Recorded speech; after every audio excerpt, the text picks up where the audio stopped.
तो बच्चों आज हम चैप्टर स्टार्ट कर रहे हैं बहुत ही important simple machine. Simple machine बहुत ही इंटरेस्टिंग बेटा, बहुत ही इंपॉर्टेंट चैप्टर है। चलिए इसको पढ़ते हैं डेप्थ में ले जाकर। तो सिंपल मशीन को पढ़ने से पहले हम मशीन की एक बेसिक डेफिनेशन देख लेते हैं, है ना। तो हेडिंग लगाएंगे बेटा मशीन। मशीन्स क्या होती है बेटा? तो मशीन्स आप सब लोगों को मालूम होगा ऐसी डिवाइसेस होती है जो बेटा ह्यूमन एफर्ट को क्या कर देती है, रिड्यूस कर देती है और किसी भी वर्क को इजीली और क्विकली परफॉर्म करती है, राइट।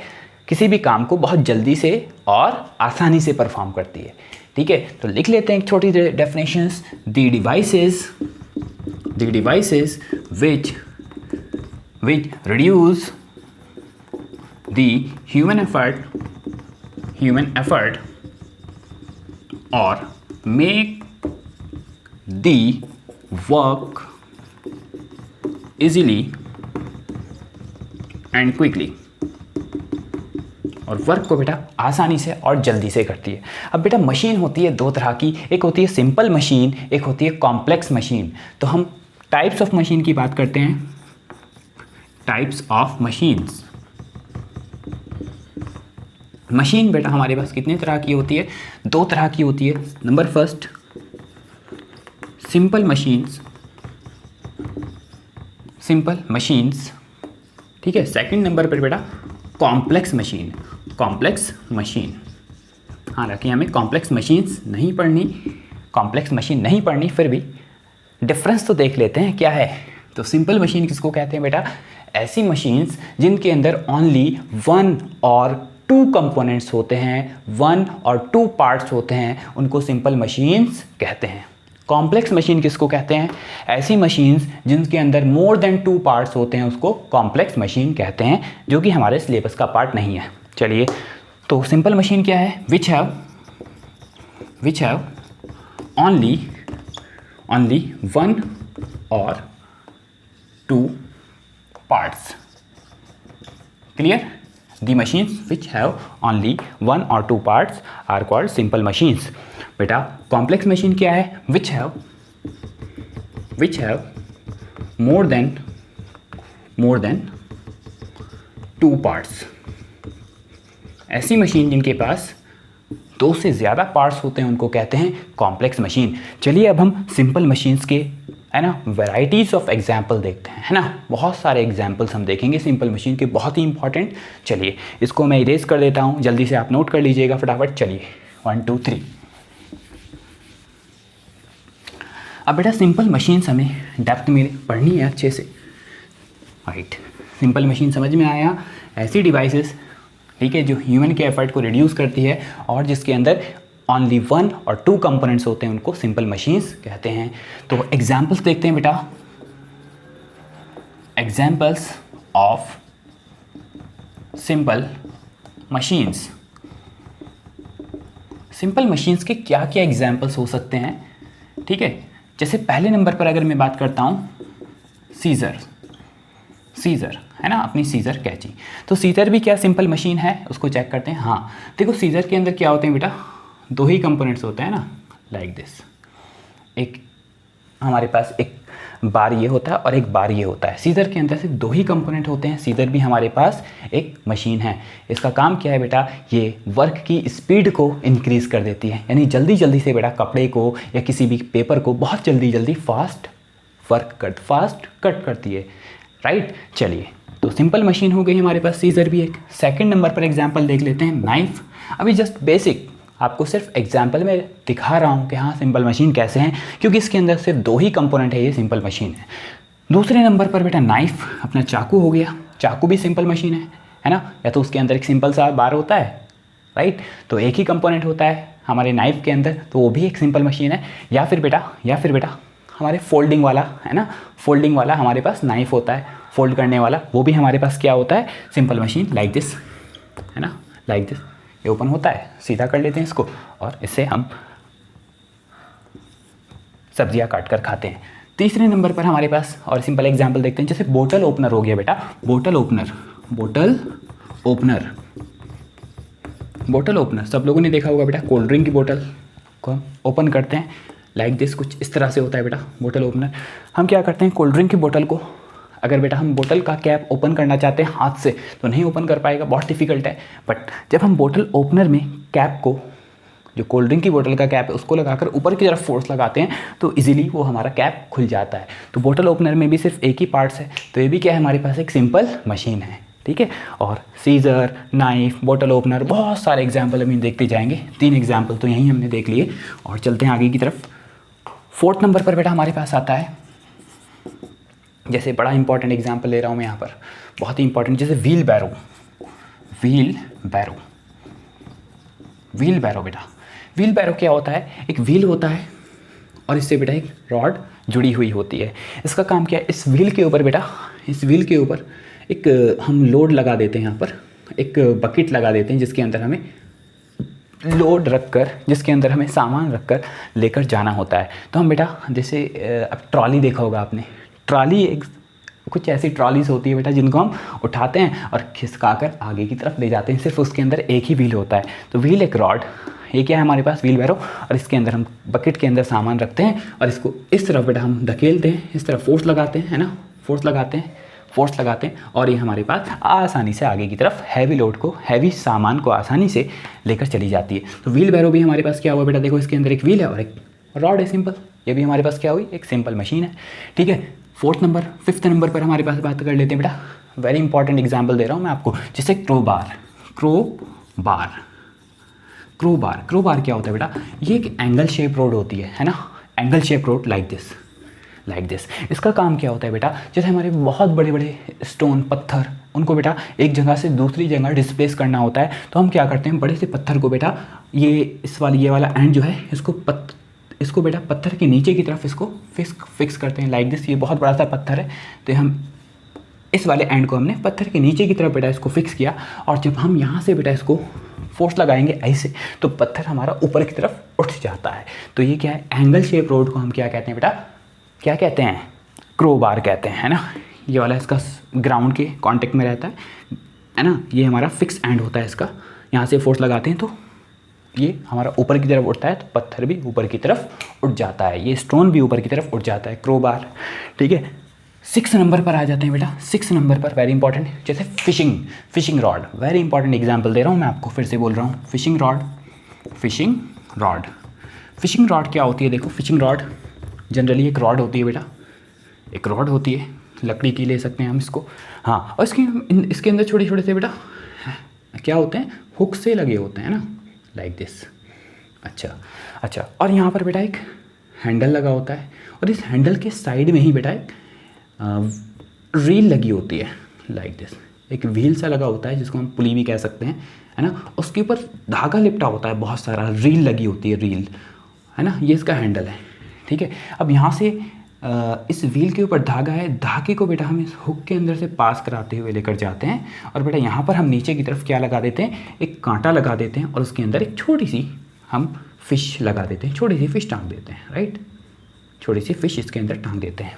अच्छा, इसको बेटा हम रील ओपन होती जाती है, इसको हम पानी के अंदर, है ना, सी वगैरह में जहाँ से भी हमें फिशेस पकड़नी होती है वहाँ पर इसको डुबोते हैं। जब बेटा बड़ी वाली फ़िश इस छोटी वाली फ़िश को खाने आती है तो बड़ी वाली फ़िश इसके अंदर कांटे के अंदर फंस जाती है, ठीक है, कांटे के अंदर फंस जाती है तो हम इससे बेटा इसको, जो हमारे पास रील है, इसको रोल करते हैं और ये बेटा ऊपर आ जाती है और बड़ी वाली फ़िश ऊपर आ जाती है और उसको हम निकाल कर फ्राई करके दबा देते हैं, राइट। आगे चलते हैं। फिशिंग रॉड हमारे पास क्या हुआ, एक सिंपल सी रॉड है, उसके अंदर एक रील लगी हुई है, सिंपल सी चीज़। ये भी हमारे पास फिशिंग रॉड भी क्या है, एक सिंपल मशीन है, राइट। अच्छा, एग्जाम्पल हो गए, और एग्जाम्पल देखते जाओ बेटा, देखते जाओ, बहुत सारे एग्जाम्पल मिलते जाएंगे आपको सिंपल मशीन के, राइट। चलिए, जैसे 7 नंबर पर अगर मैं बात करता हूँ बेटा, जैसे 7 नंबर पर जैसे हमारे पास शुगर टोंग होगी बेटा अपने पास, शुगर टोंग सब लोगों ने देखा होगा बेटा, लाइक दिस, है ना।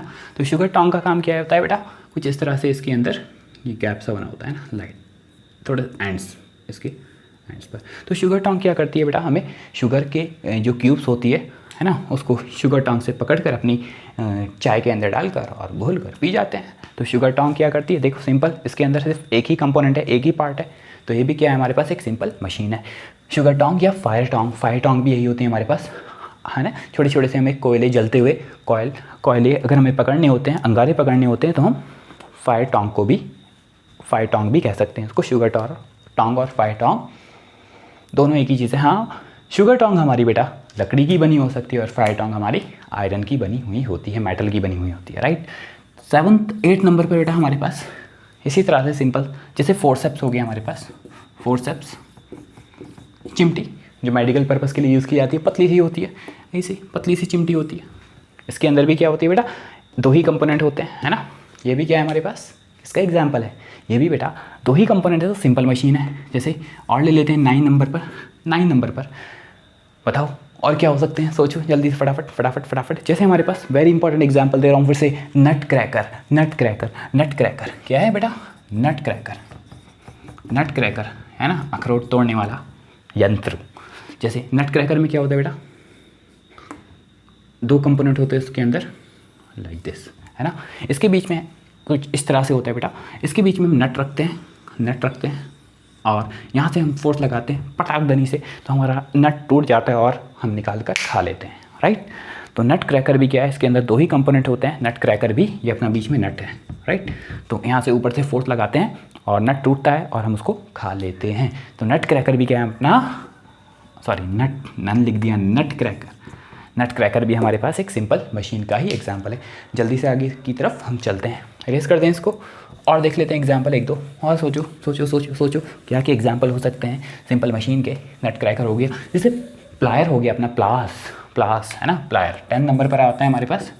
प्लास क्या होता है, लाइक दिस। उसके अंदर भी बेटा 2 ही कंपोनेंट होते हैं, है ना। यहाँ से हम किसी भी नट को टाइट करना होता है प्लास से, या किसी वायर को मोड़ना होता है, तो ये भी इसके अंदर भी 2 ही कंपोनेंट होते हैं, लाइक दिस, है ना। 2 ही कंपोनेंट है, तो ये भी हमारे पास क्या है, प्लायर भी एक सिंपल मशीन ही है, राइट। आगे की तरफ चलते हैं जल्दी से फटाफट, चलिए ठीक है। यहाँ तक ये बहुत एग्जाम्पल्स हो गए सिंपल मशीन्स के। अच्छा, अब बेटा हम बात करते हैं कुछ important terms related to machine से रिलेटेड कुछ इंपॉर्टेंट टर्म्स की बातें करेंगे। तो हेडिंग लगाएंगे बेटा, some important terms related to machine से रिलेटेड बेटा कुछ इंपॉर्टेंट टर्म हम अब डिस्कस करने जा रहे हैं। वेरी इंपॉर्टेंट, यहाँ से अब टॉपिक स्टार्ट हो रहे हैं बेटा। हर एक टॉपिक यहाँ से बहुत इंपॉर्टेंट रहेंगे। सबसे पहले नंबर पर आता है हमारे पास जैसे एफर्ट, या इसका दूसरा नाम बेटा पावर भी है। एफर्ट या पावर बेटा, इसको हम सिंबल P से रिप्रेजेंट करते हैं। एफर्ट या पावर दोनों एक ही चीज़ है, इसको हम सिंबल P से रिप्रेजेंट करते हैं। अब एफर्ट क्या होता है, ध्यान से सोचो क्या होता है। जैसे ध्यान से सुनना, पहले मेरी बात सुन लो। वो फोर्स जो हम मशीन के ऊपर अप्लाई करते हैं उस फोर्स को एफर्ट कहते हैं। वो फोर्स जो हम मशीन के ऊपर अप्लाई करते हैं उस फोर्स को एफर्ट कहते हैं। जैसे एग्जांपल में ये बहुत बड़ा सा पत्थर है, पत्थर को हमें ऊपर की तरफ उठाना है तो क्या लेकर आएंगे, क्रोबार एक मशीन है, तो क्रोबार एंगल रोड लेकर आते हैं, भी बताया मैंने आपको। तो यहाँ पर एक एंगल रोड लगा देते हैं। अच्छा, अब यहाँ से हम बेटा मशीन के ऊपर, इसके ऊपर यहाँ से हम फोर्स लगाएंगे, ऐसे नीचे की तरफ दबाएंगे तो पत्थर ऊपर की तरफ उठेगा। तो हम मशीन के ऊपर जो फोर्स लगा रहे हैं, उस फोर्स को क्या कहते हैं, एफर्ट कहते हैं। The force which we apply on the machine is called effort, right. लिख लेते हैं इस बात को, the force which we apply on the machine is called effort, right, is called effort. Machine के ऊपर जो फोर्स लगाते हैं उसको हम क्या कहते हैं, एफर्ट या पावर। उसको बेटा सिंबल P से रिप्रेजेंट करते हैं, राइट, सिंबल। अगर मैं बात करता हूँ इसकी SI यूनिट की, तो इसकी SI यूनिट क्या होगी, इट इज़ अ फोर्स बेटा। जो SI यूनिट फोर्स की होगी वही एफर्ट की SI यूनिट होगी। SI यूनिट क्या होगी बेटा, इसकी न्यूटन, राइट। अगर मैं बात करता हूँ CGS यूनिट की, CGS यूनिट भी क्या होगी बेटा, जो फोर्स की CGS यूनिट होती है, क्योंकि एफर्ट इज अ फोर्स, क्या होती है, डाइन, क्या होती है बेटा, डाइन। और सब लोगों को मालूम होगा 1 newton is equals to 10⁵ dyne होते हैं। क्लियर, तो क्लियर हुआ एफर्ट जो फोर्स मशीन पर लगाते हैं उसको एफर्ट कहते हैं। चलिए नेक्स्ट टर्म की तरफ चलते हैं, जल्दी से इसको नोट कर लीजिएगा फटाफट। राइट, इसके बाद हम बात करते हैं बेटा, पहली टर्म आ गई एफर्ट, एफर्ट। दूसरी इंपॉर्टेंट टर्म समझनी है बेटा, लोड। लोड, लोड को बेटा डब्ल्यू से रिप्रेजेंट करते हैं। देखो इसमें कन्फ्यूज़न क्रिएट मत करना बिल्कुल भी। लोड मैं आपको सिंपल तरीके से समझाता हूँ, लोड किसको कहते हैं। हमने जो मशीन के ऊपर अप्लाई किया उस फोर्स को अभी हमने क्या बोला, एफर्ट बोला। अब machine soon low, the force apply bye the machine, the force apply bye the machine is called load. Machine जो फोर्स लगाती है उस फोर्स को क्या कहते हैं, उस फोर्स को क्या कहते हैं बेटा, हम उस फोर्स को लोड कहते हैं। अभी मेरी बात सुनो, अच्छे से सुनो, क्या कहा मैंने अभी, the force exerted by the machine, machine जो फोर्स लगाती है, the force exerted by the machine, machine जो फोर्स लगाती है उस फोर्स को क्या कहते हैं, लोड कहते हैं। फील करा दूंगा, टेंशन मत लो। और वो लोड किसके इक्वल होता है बेटा, वो लोड किसके इक्वल होता है, अभी मैं आपको एक एग्जाम्पल के थ्रू समझाता हूँ। जैसे जैसे जैसे जैसे आप सब लोगों ने देखा होगा बेटा, हमारे पास ये कोई बस है, ये कोई बस है, ये हमारे पास कोई बस है, ठीक है। सपोज़ ये बस हमारा, हम जा रहे थे कहीं और ये बस बेटा रोड पर, जहाँ आसपास कोई शॉप भी नहीं है, वहाँ पर इसकी टायर पंचर हो गया, इसका टायर क्या हो गया बेटा, फट गया, ठीक है। अब बस के अंदर हमारे पास एक टायर रखा हुआ है ऑलरेडी, अब इस टायर को चेंज करना है, इस टायर को चेंज करना है। तो इस टायर को चेंज करने के लिए क्या करेंगे हम, हमारे पास एक डिवाइस होती है, छोटी सी एक मशीन होती है, जिसको हम बोलते हैं स्क्रू जैक। तो यहाँ पर जैक लगाते हैं, हम क्या करते हैं यहाँ पर एक जैक लगाते हैं, है ना, जैक, राइट दिस। इस जैक के अंदर एक स्क्रू होता है, राइट, स्क्रू होता है और यहाँ से एक हैंडल निकला हुआ होता है, राइट, एक हैंडल निकला हुआ होता है लाइक दिस, ठीक है। एक हैंडल निकला होता है, ये प्रेस करने वाला भी होता है, घुमाने वाला भी होता है, राइट, इस तरह से। सपोज मैंने मान लिया ये हैंडल हमारा निकला हुआ है, राइट, ये अपना ग्राउंड है, ठीक है। अरे ऐसे मान लेते हैं ना, ये अपना हैंडल वही वाला घुमाने वाला। अब बेटा इसको जब हम हैंडल को घुमाते हैं तो इसके अंदर से एक स्क्रू बाहर आता है और वह स्क्रू बस को ऊपर की तरफ उठा देता है, ठीक है। जब बस ऊपर की तरफ उठ जाएगी तो इसका टायर ऊपर की तरफ उठ जाएगा और इसके टायर को निकालना इजी हो जाएगा। इसके टायर को निकाल कर दूसरा टायर लगा कर बस हमारी परफेक्ट हो जाएगी। अच्छा, इसको बताने का पर्पस क्या है, हुआ क्या बेटा यहाँ पर, अब देखो इस बस का कुछ ना कुछ वेट होगा, वेट, इस बस का वेट होगा। सपोज मान लेते हैं कितना, 1000 न्यूटन, 1000 न्यूटन इस बस का वेट होगा, इस बस का वेट होगा। अब इस बस को ऊपर उठाने के लिए कितने फोर्स की रिक्वायरमेंट होगी, 1000 न्यूटन। क्योंकि हम अगर किसी वेट को उठाते हैं, तो किसी भी ऑब्जेक्ट को उठाते हैं तो उसके ऊपर कितना फोर्स लगाते हैं, उसके वेट के बराबर फोर्स लगाकर हम उसको ऊपर की तरफ उठाते हैं, राइट। अच्छा, अब बेटा ये जैक है, इसको क्या बोलते हैं, जैक, स्क्रू जैक। अब हम क्या करते हैं, हमने क्या किया, अब इस मशीन के ऊपर पहले हम क्या करते हैं, अपने हाथ से इस हैंडल को घुमाते हैं, राइट। हैंडल को जो घुमा रहे हैं उस टाइम पर हम जो फोर्स लगा रहे हैं हैंडल के ऊपर, वो थोड़ा सा फोर्स होता है, आराम से हम उसको आसानी से घुमा लेते हैं, ऐसे, राइट। हैंडल के ऊपर जो हमने इस स्क्रू जैक एक मशीन है, इस मशीन के ऊपर जो फोर्स लगाया उसको तो हमने क्या बोला, एफर्ट। जो हम मशीन के ऊपर फोर्स लगाते हैं उसको क्या कहते हैं, एफर्ट। अच्छा, अब मशीन के अंदर से स्क्रू निकलेगा और वो स्क्रू इस बस के ऊपर अपवर्ड डायरेक्शन में एक फोर्स लगाएगा, अपवर्ड डायरेक्शन में एक फोर्स लगाएगा। मशीन फोर्स लगाएगी किसके ऊपर, इस बस के ऊपर, इस बस के ऊपर।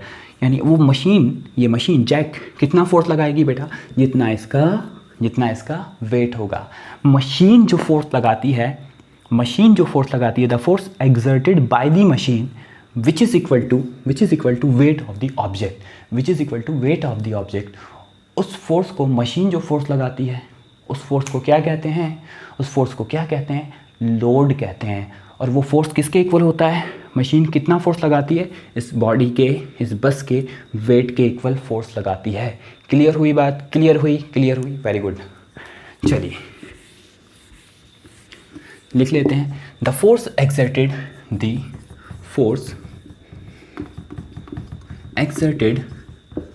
बाय द machine,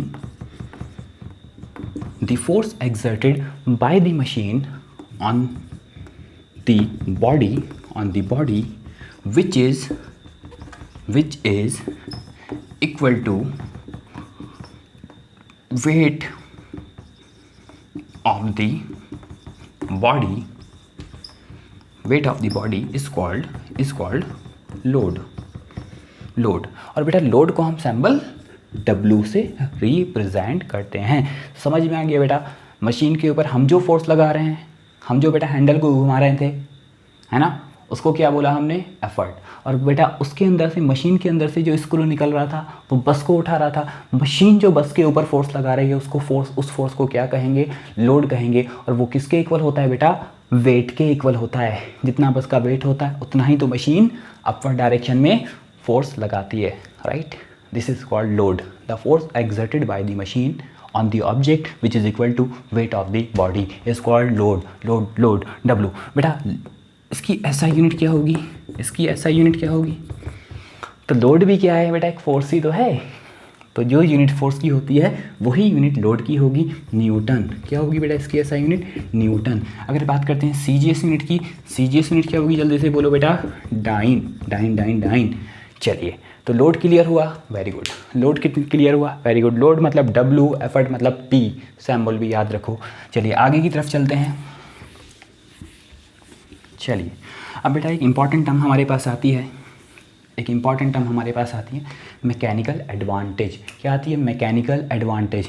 ठीक है, हेडिंग लगाएंगे, very important term, mechanical advantage. Mechanical advantage shortcut में बेटा हम इसको लिखते हैं MA। मैकेनिकल एडवांटेज क्या है? Mechanical advantage. अब मैकेनिकल एडवांटेज क्या है इसको भी फील्ड से हम समझेंगे। ठीक है, ये एक एडवांटेज यानी एक बेनिफिट। ठीक है, क्या है भाई? किस चीज़ का बेनिफिट है? ध्यान से समझो। मैं बोल रहा हूँ ये एक नंबर है। Mechanical advantage is a number. अभी समझना बस, इट इज़ अ नंबर, यानी 2, 3, 4, 5 लाइक दिस।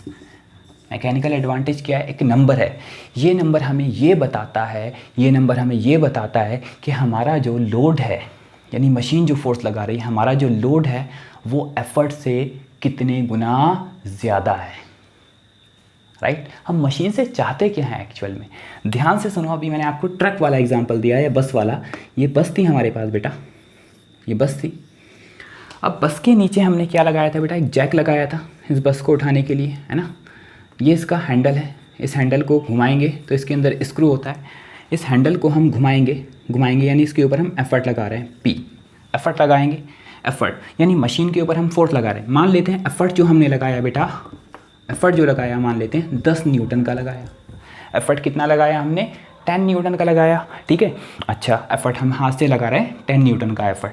अच्छा, अब इस बस का जो वेट है बेटा, इस बस का जो वेट है वो कितना है? मान लेते हैं 1000 न्यूटन है। इस बस का वेट कितना है? 1000 न्यूटन। तो इस बस को उठाने के लिए कितने फोर्स की ज़रूरत है? 1000 न्यूटन की। अच्छा, तो बेटा हम जो एफर्ट लगा रहे हैं, हमने एफर्ट लगाया 10 न्यूटन। क्या 10 न्यूटन से आपका उठ जाएगी क्या 1000 की? नहीं ना। तो मशीन क्या कर रही है? मशीन हमारे एफर्ट को बेटा इंक्रीज़ कर रही है। हमने 10 न्यूटन का एफर्ट लगाया तो हमारे एफर्ट को इंक्रीज मल्टीप्लाई कर रही है। मल्टीप्लाई करते करते इतना हमारा एफर्ट की वैल्यू बढ़ा देती है कि वो किसके इक्वल हो जाता है? 1000 न्यूटन के इक्वल। यानी मशीन हमारे एफर्ट को, हमने एफर्ट लगाया मशीन के ऊपर 10 न्यूटन, तो हमारे एफर्ट को कितना बना देगी? 1000 न्यूटन बना देगी। और 1000 न्यूटन का इस बस के ऊपर फोर्स लगाएगी अपवर्ड डायरेक्शन में, और बस हमारी ऊपर उठ जाएगी, है ना। यानी हमारा एक तरह से ये 10 न्यूटन किस में कन्वर्ट हो रहा है? 1000 न्यूटन में। 10 न्यूटन किस में कन्वर्ट हो रहा है? 1000 न्यूटन में कन्वर्ट हो रहा है। यानी 10 न्यूटन लोड में, और 10,000 किस में कन्वर्ट हो रहा है? 1000 न्यूटन में। और 1000 को हम मशीन लगा रही है ना बेटा बॉडी के ऊपर, मशीन बॉडी के ऊपर, और 1000 को क्या बोलते हैं? लोड कहते हैं। यानी हमारा एफर्ट 10 न्यूटन है, तो 10 न्यूटन से बढ़कर मशीन 10 न्यूटन को कितना कर दे रही है? 1000। यानी लोड कितना लग रहा है? लोड कितना लगा रही है ये मशीन? 1000 न्यूटन। यानी हमारे एफर्ट को उसने 100 टाइम मल्टीप्लाई कर दिया, हमारे एफर्ट को 100 टाइम इंक्रीज कर दिया, राइट। यानी मैंने बोला मेरा मैकेनिकल एडवांटेज सपोज 100 है, यहाँ पर मैकेनिकल एडवांटेज कितने गुना मेरा फोर्स बढ़ा? 100 टाइम 10 से 1000 हो गया, 100 टाइम मेरा फोर्स बढ़ा। यानी मैंने बोला मैकेनिकल एडवांटेज कितना है 100। इसका मतलब ये है कि मेरा लोड कितना बन गया 10 न्यूटन से मशीन ने कितना फोर्स लगाया 1000 न्यूटन का। मशीन का मैकेनिज्म, इसके अंदर का जो मैकेनिज्म है वो यही तो है, ये हमारे एफर्ट की वैल्यू को 10 से बढ़ाकर 1000 कर रही है, 1000 कर रही है। अरे भाई 1000 करेगी तभी तो हमारा ये 1000 न्यूटन की बस ऊपर उठ जाएगी। तो मैंने बोला मैकेनिकल एडवांटेज कितना है 100 है ना, क्योंकि 100 टाइम इसने मेरे फोर्स को बढ़ाया। इसका मतलब क्या है 100 का मतलब ये है कि हमारा जो लोड है बेटा वो 100 टाइम है किसके, वेट के। लोड कितना हो गया, लोड जो बनकर आया, लोड एक वेट, लोड क्या है एक फोर्स है, मशीन जो लगाएगी बॉडी के ऊपर। तो हमारा जो बेटा लोड है, लोड वो कितना हो गया बेटा 100 गुना हो गया किसके, एफर्ट के। एफर्ट के 100 टाइम इंक्रीज हो गया। मैंने बोला किसी मशीन का, सपोज कोई और मशीन है, उसका मैकेनिकल एडवांटेज कितना है 2। इसका मतलब क्या होगा बेटा, इसका मतलब ये होगा कि हमारा जो लोड है वो 2 गुना है एफर्ट के, है ना। वो लोड कितना है, एफर्ट के 2 गुना है। अगर मैकेनिकल एडवांटेज किसी मशीन का कितना है 3, इसका मतलब क्या है लोड जो है बेटा वो 3 टाइम्स है एफर्ट के। अगर मैंने बोला मैकेनिकल एडवांटेज कितना है 4, मैकेनिकल एडवांटेज 4 का मतलब लोड जो है वो एफर्ट के कितने गुना है, 4 टाइम्स ऑफ एफर्ट है। समझ में आ गई कहानी, अरे बोलो यस। चलिए अब इसका फार्मूला दे देते हैं, डेफिनेशन दे देते हैं, टेंशन ना लो, घबराया मत करो, समझा करो पहले कॉन्सेप्ट को। चलिए भाई कॉन्सेप्ट समझ में आया। अच्छा तो मैंने बोला मेरा मैकेनिकल एडवांटेज, डेफिनेशन भी फिल करा कर देता हूँ। मैकेनिकल एडवांटेज कितना है किसी मशीन का, सपोज 100। इसका मतलब क्या है मैकेनिकल एडवांटेज 100 का मतलब ये है, 100 का मतलब ये है, 100 का मतलब ये कि लोड, मेरा जो लोड है, मैकेनिकल एडवांटेज एक नंबर होता है, ये नंबर हमें क्या बताता है कि हमारा लोड एफर्ट से कितने गुना ज़्यादा है। यानी लोड जो है वो 100 टाइम्स है किसके, एफर्ट के। मैकेनिकल एडवांटेज यानी एक नंबर है, अगर नंबर 100 है, 100 का मतलब ये है कि लोड कितने गुना है एफर्ट के, 100 टाइम ज़्यादा है। हम चाहते क्या है मशीन से, एफर्ट कम लगाए, लोड ज़्यादा उठाए, एफर्ट कम लगाए, लोड ज़्यादा मिले। 10 न्यूटन लगाया था अभी बस वाले केस में, कितना बना दिया था 10 न्यूटन का लोड, कितना बनाया था बेटा, किसके इक्वल, 100 न्यूटन के इक्वल। मशीन का यही तो बेनिफिट होता है कि फोर्स को मल्टीप्लाई करती है मशीन और स्पीड को भी करती हैं। अभी धीरे धीरे आ रहे हैं, हर एक टॉपिक को क्लियर करेंगे। तो मैंने बोला मैकेनिकल एडवांटेज 100 का मतलब लोड 100 टाइम्स है एफर्ट के। अगर बेटा मैं 100 की वैल्यू निकालता हूँ तो बेटा P डिवाइड में ले आता हूँ, W/P इज इक्वल्स टू क्या, व्हाट 100। तो 100 क्या है, मैंने बोला mechanical advantage.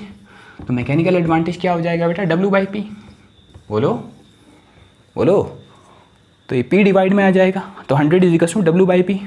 W/P is equals to 100 क्या है मैकेनिकल एडवांटेज। तो मैकेनिकल एडवांटेज किसके इक्वल हो गया बेटा, लोड और एफर्ट के रेशियो के इक्वल हो गया। The ratio of load to effort is called mechanical advantage. जल्दी से छाप डालो, लिख लेते हैं डेफिनेशन को। द रेशियो ऑफ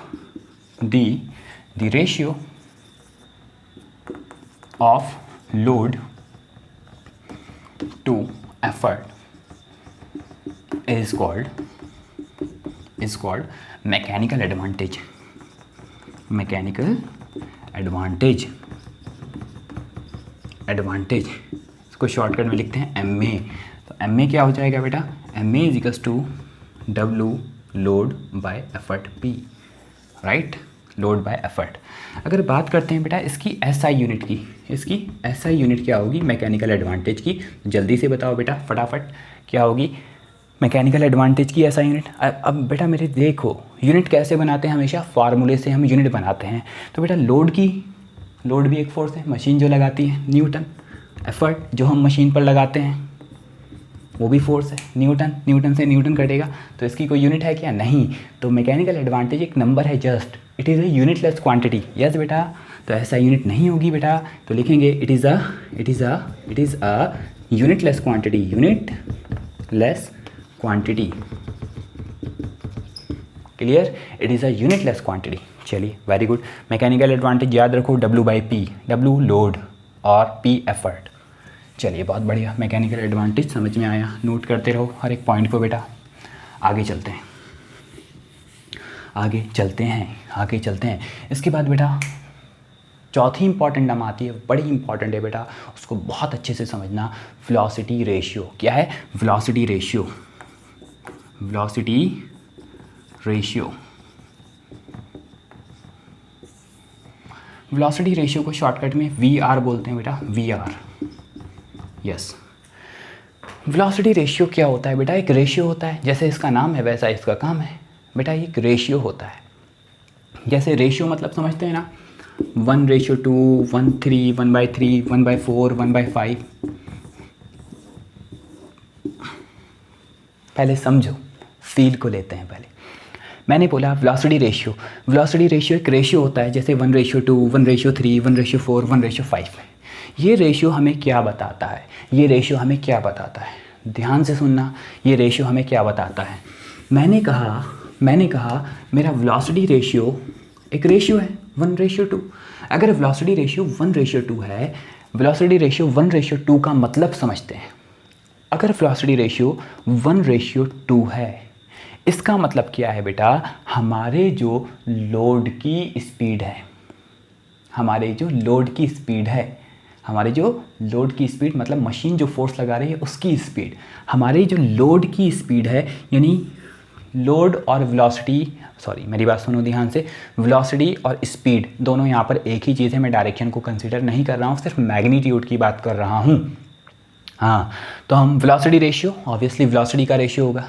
तो मैंने क्या कहा? वेलोसिटी रेशियो एक रेशियो होता है 1:2। इसका मतलब ये है कि मेरे जो लोड की वेलोसिटी है, मेरे जो लोड की वेलोसिटी, अब अगर मैं स्पीड बोल दूँ तो ऑब्जेक्शन नहीं होना चाहिए, क्योंकि स्पीड और वेलोसिटी दोनों एक ही चीज़ है, सिर्फ डायरेक्शन का फ़र्क होता है, डायरेक्शन का फ़र्क होता है। हम मैग्नीट्यूड की बात कर रहे हैं यहाँ पर, राइट। तो मैंने कहा वेलोसिटी रेशियो 1:2। इसका मतलब ये है कि मेरे जो V फॉर वेलोसिटी और अगर मैं W लगा दूँ तो ये वेलोसिटी ऑफ लोड हो जाएगा। वेलोसिटी रेशियो 1:2 का मतलब ये है मेरी जो लोड की वेलोसिटी है, वो 1/2 टाइम्स है वेलोसिटी ऑफ एफर्ट। मतलब लोड की जो वेलोसिटी है, ध्यान से सुनो, फिर से ध्यान से सुनो। मैंने क्या कहा? Velocity ratio 1:2। वेलोसिटी रेशियो 1:2 का मतलब ये कि मेरी जो लोड की वेलोसिटी है, वेलोसिटी ऑफ लोड, हम क्या चाहते हैं कि लोड की स्पीड ज़्यादा हो, एफर्ट की स्पीड कम। पहले फील करते हैं, एफर्ट की स्पीड कम, हम जो फोर्स लगाते हैं उसको आराम से लगाएं, और लोड जल्दी काम करे, इन लोड की स्पीड ज़्यादा हो, तो बेटा अगर वेलोसिटी रेशियो 1:2 है, इसका मतलब ये है कि मेरे जो लोड की वेलोसिटी है वो 2 टाइम्स है किसके? वेलोसिटी ऑफ एफर्ट के, राइट, वेलोसिटी ऑफ एफर्ट के। या फिर हम इसको ये भी कह सकते हैं वेलोसिटी रेशियो अगर 1/2 है, इसका मतलब ये है कि मेरे जो एफर्ट की वेलोसिटी है वो लोड की वेलोसिटी के 1/2 टाइम्स है, यानी लोड की वेलोसिटी के आधी है, velocity of load bye 2। Yes, इसको पकड़ लो। मैंने क्या कहा? अगर वेलोसिटी रेशियो 1:2 है, इसका मतलब क्या है कि एफर्ट की जो वेलोसिटी है लोड की वेलोसिटी के आधी है। एफर्ट हम 5 मीटर पर सेकंड की, एफर्ट की जो वेलोसिटी है 5 मीटर पर सेकंड है, तो लोड की वेलोसिटी कितनी होगी? 10 मीटर पर सेकंड। लोड की वेलोसिटी कितनी होगी? 10 मीटर पर सेकंड। फील भी कराऊंगा, टेंशन ना लो, अभी तो पहले समझो। वेलोसिटी रेशियो एक रेशियो होता है, ये रेशियो हमें बताता है कि मेरे एफर्ट की जो वेलोसिटी है वो 1/2 टाइम्स है लोड की वेलोसिटी के, यानी लोड की वेलोसिटी के आधी है एफर्ट की वेलोसिटी, ठीक है। अगर मैं बेटा यहाँ पर इनटू में क्या है, कुछ नहीं है, तो 1। अगर बेटा VW को मैं डिवाइड में लेकर आता हूँ तो VP by VW is equal to क्या हो जाएगा? 1/2। यानी मैंने कहा वेलोसिटी रेशियो, देखो वेलोसिटी का ही रेशियो होता है, वेलोसिटी का रेशियो होता है, यानी velocity of effort to the velocity of load is called what? Velocity ratio 1/2। इसका मतलब ये है कि अगर लोड की वेलोसिटी 1x है, सॉरी एफर्ट की वेलोसिटी अगर 1x है, तो लोड की वेलोसिटी कितनी होगी? 2x। हम क्या चाहते हैं? लोड की वेलोसिटी तो चाहिए ज़्यादा, एफर्ट आराम से करे, लोड की वेलोसिटी ज़्यादा हो, समझ रहे हो? वो फोर्स जल्दी लगे, फोर्स की स्पीड ज़्यादा हो, मशीन जल्दी फोर्स लगाए, हम जो लगाए आराम से लगाए, ठीक है। अब मैं इसका फील देता हूँ, मैं इसका फील देता हूँ आपको, ठीक है। चलिए मैं आपको फील देता हूँ बेटा। जैसे हमारे पास सीज़र हो गई, सीज़र सब लोगों ने देखा है। सीज़र का काम क्या है? ये सीज़र है अपनी, ये सीज़र, ये यहाँ तक कोई डाउट है? अब सीज़र को बेटा हम ऊपर से और नीचे से, मतलब यहाँ से एफर्ट लगाते हैं, यहाँ से भी एफर्ट लग रहा है, यहाँ से भी एफर्ट लग रहा है, राइट। अच्छा, मान लेते हैं हमारा जो एफर्ट का जो डिस्प्लेसमेंट है, इनके बीच का जो गैप है, मान लेते हैं वो कितना है बेटा? मान लेते हैं वो है 5 सेंटीमीटर, ठीक है, 5 सेंटीमीटर। अच्छा, 5 सेंटीमीटर है, अच्छा राइट। अब बेटा हमने सीज़र के बीच में एक कागज़ रखा, क्या रखा? एक कागज़ या कोई कपड़ा रखा, है ना, कपड़ा या कोई कागज़। अच्छा, इसकी जो बेटा मान लेते हैं इसकी जो लेंथ है मान लेते हैं वो 10 सेंटीमीटर है, राइट। ये 10 सेंटीमीटर का हमने एक कपड़ा रखा, क्लियर? ध्यान से सुनना, ये क्या है? हमने जो कागज़ या कपड़ा रखा, ये लोड, अरे भाई जो मशीन के ऊपर रखते हैं वो लोड ही तो होता है। हाँ, अब ध्यान से सुनना बेटा। अब बेटा मान लेते हैं 1 सेकंड में मैंने मशीन को पचाकदनी से, इस सीज़र को पचाकदनी से चलाया। 1 सेकंड में मशीन ने, मतलब 1 सेकंड में एफर्ट ने कितना डिस्प्लेसमेंट कवर किया? 5 सेंटीमीटर। तो एफर्ट की वेलोसिटी कितनी हो गई? वेलोसिटी ऑफ एफर्ट कितनी हो गई बेटा? 5। टाइम कितना लिया मान लेते हैं? 1 सेकंड। 1 सेकंड में बेटा ये 5 सेंटीमीटर इसने डिस्प्लेसमेंट किया। किसने? एफर्ट ने कितना डिस्प्लेसमेंट कराया? 5 सेंटीमीटर। तो एफर्ट की वेलोसिटी कितनी हो जाएगी? डिस्प्लेसमेंट अपॉन टाइम, यानी 5 सेंटीमीटर पर सेकंड। तो वेलोसिटी ऑफ एफर्ट कितनी हो गई? 5 सेंटीमीटर पर सेकंड। अच्छा, अब यहाँ देखो, ये लोड 1 सेकंड में हमने पचाकदनी से कर इसको एफर्ट को अप्लाई किया। अब ये लोड जो है बेटा, मेरा लोड ये 10 सेंटीमीटर का है। तो जैसे बेटा हमारी सीज़र एकदम से, तो ये लोड तो बेटा 10 सेंटीमीटर कट जाएगा। लोड कितना कटेगा? लोड की कितनी लेंथ कटेगी? 10 सेंटीमीटर। कितने सेकंड में? 1 सेकंड में। 1 सेकंड में एफर्ट अप्लाई करेंगे तो 1 सेकंड में ही तो बेटा हमारा लोड कटता है सीज़र के अंदर। तो इस लोड की वेलोसिटी, ये कागज़ क्या है? ये कागज़ या कपड़ा जो भी है, ये लोड है। तो लोड की वेलोसिटी कितनी हो गई? Velocity of W, load, displacement कितना है? 10। 1 सेकंड में 10/1 यानी 10 सेंटीमीटर पर सेकंड। 10 सेंटीमीटर पर सेकंड। हम यही तो चाहते हैं भाई मशीन से, या तो मशीन फोर्स को मल्टीप्लाई करके दे, है ना। जैसे हमने ट्रक के केस में एफर्ट कम लगाया था और हमारा फोर्स, मशीन जो फोर्स लगा रही थी वो 100 गुना ज़्यादा लगा रही थी। बट यहाँ पर तो लोड हमारा हल्का है ना। अब यहाँ पर तो लोड हमारा बहुत कम है। कागज़ का वेट ही कितना होता है? 10 ग्राम 20 ग्राम। हमारे हाथों का एफर्ट हमारा यहाँ पर ज़्यादा होगा, तो कोई बेनिफिट नहीं है। तो हमने इस मशीन ने दूसरा काम कर दिया। अगर लोड यहाँ पर ज़्यादा नहीं है, एफर्ट ज़्यादा होगा तो कोई बेनिफिट नहीं है। तो इस मशीन ने क्या काम किया? अब वेलोसिटी बढ़ा दी, अब काम को जल्दी करेगी, है ना। एफर्ट की वेलोसिटी कितनी है? 5 सेंटीमीटर पर सेकंड। तो लोड कितनी स्पीड से कटा? 10 सेंटीमीटर पर सेकंड की स्पीड से कटा। 1 सेकंड में 10 सेंटीमीटर लोड कटा और एफर्ट 1 सेकंड में एफर्ट की वेलोसिटी कितनी थी बेटा? 5 सेंटीमीटर। समझ में आई बात बेटा? यानी यहाँ पर क्या हुआ बेटा? यहाँ पर क्या हुआ? हमारी जो लोड की वेलोसिटी है, वो एफर्ट की वेलोसिटी कितनी है? 2 गुना है वेलोसिटी ऑफ एफर्ट। लोड की वेलोसिटी 10, एफर्ट की वेलोसिटी कितनी है? 5, है ना। या फिर हम ये कह सकते हैं, वेलोसिटी जो एफर्ट की वेलोसिटी है, इसको डिवाइड में ले जाते हैं। Velocity of load divided by 2, load की वेलोसिटी के आधी है, राइट। अच्छा, अगर मैं VW को डिवाइड में ले आता हूँ तो velocity of effort divided by velocity of load is what? 1/2। ये जो वेलोसिटीज़ का रेशियो आया ना, 1/2, 1/3, यही क्या है हमारे पास? Velocity ratio. किसका रेशियो? सुन लो फिर से, velocity of effort to the velocity of load. Velocity of effort to the velocity of load is what? Velocity ratio. और वेलोसिटी रेशियो जनरली जो स्पीड को बढ़ा रही होती है मशीन, उनका वेलोसिटी रेशियो हमेशा 1 से कम ही होगा, आधा होगा, 1/2 होगा, है ना। जैसे मैंने बोला, थोड़ा सा इरेज कर देता हूँ ये समझाने के लिए जस्ट, ठीक है। अच्छा हाँ, यहाँ पर जो velocity of effort to the velocity of load W कितना है बेटा? एफर्ट और वेलोसिटी का रेशियो। एफर्ट की वेलोसिटी कितनी है? 5 सेंटीमीटर पर सेकंड। लोड की वेलोसिटी कितनी है? 10 सेंटीमीटर पर सेकंड। ठीक है। तो वेलोसिटी ऑफ एफर्ट और वेलोसिटी ऑफ लोड का रेशियो कितना है यहाँ पर देख लो खुद से ही, है ना। तो एफर्ट की 5, लोड की वेलोसिटी कितनी है 10, यानी 1/2। देखो अगर स्पीड हमारी लोड की स्पीड बढ़ रही होती है तो वेलोसिटी का जो रेशियो होता है velocity of effort to the velocity of load वो 1 से छोटा आता है, 1/2, 1/3, 1/4, 1/5। राइट। ठीक है।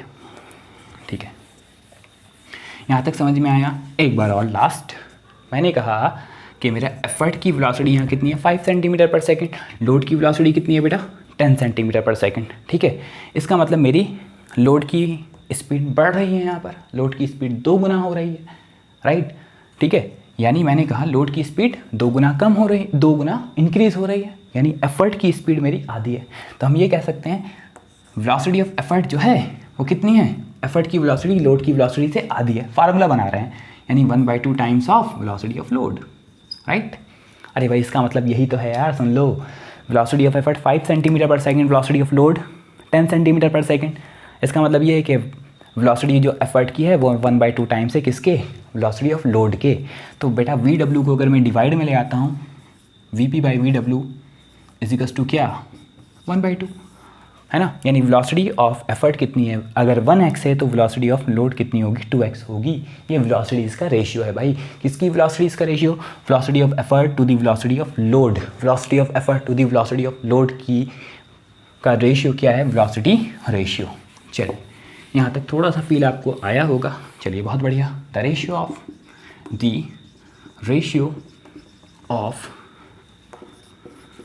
Velocity of effort to the velocity of load is called velocity ratio। इसको शॉर्टकट में बोलेंगे क्या, VR।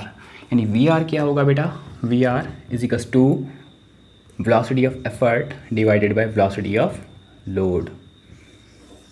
V for velocity, P for effort, velocity of effort, V for velocity, W for load, velocity of load।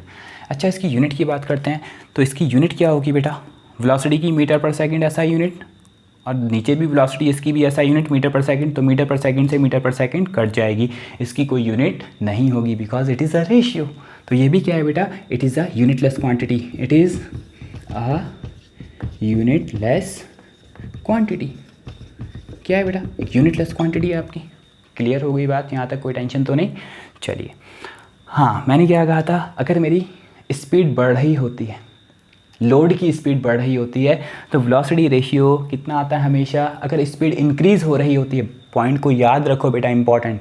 अगर speed जैसे बढ़ रही थी, मैंने देखा था है ना, एफर्ट की स्पीड कितनी थी, एफर्ट की वेलोसिटी कितनी थी 5 सेंटीमीटर पर सेकेंड, और लोड की 10 सेंटीमीटर पर सेकेंड। तो वेलोसिटी ऑफ एफर्ट और वेलोसिटी ऑफ लोड कितनी थी बेटा वहाँ पर 5 और लोड की 10, तो 1/2। अगर स्पीड बढ़ रही होती है तो वेलोसिटी रेशियो की वैल्यू 1 से कम आती है, आधी, 1/3, 1/4। अगर स्पीड बढ़ रही होती है तो वेलोसिटी रेशियो हमेशा 1 से कम होता है। 1/2 बोले तो 0.5। समझ में आई बेटा बात, हाँ राइट। अच्छा बेटा, इस फार्मूले को मैं एक और फार्मूले में कन्वर्ट करना चाहता हूँ। एक तो ये है वेलोसिटी रेशियो का बेसिक फार्मूला, इसी फार्मूले को थोड़ा सा और आगे एक्सटेंड करना चाहता हूँ, इसको नोट कर लो। चलिए आगे की तरफ हम चलते हैं। चलिए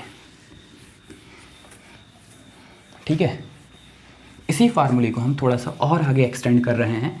मैं साइड में इस फार्मूले को एक्सटेंड करता हूँ, यहाँ पर आप और करके लिखेंगे, और ठीक है। अब बेटा velocity ratio is equals to velocity of effort to the velocity of load, right. क्या बेटा वेलोसिटी को मैं डिस्प्लेसमेंट डिवाइडेड बाय टाइम लिख सकता हूँ, है ना। यानी displacement of effort divided by time, यानी डिस्प्लेसमेंट ऑफ एफर्ट का कितना डिस्प्लेसमेंट हुआ था, कितना हुआ था 5 सेंटीमीटर वहाँ पर, यानी displacement of effort divided by time, ठीक है। और लोड की वेलोसिटी को डिस्प्लेसमेंट ऑफ लोड का कितना डिस्प्लेसमेंट हुआ था 10 centimetre, displacement of load divided by time, और दोनों का सेम टाइम में हुआ था 1 सेकंड में।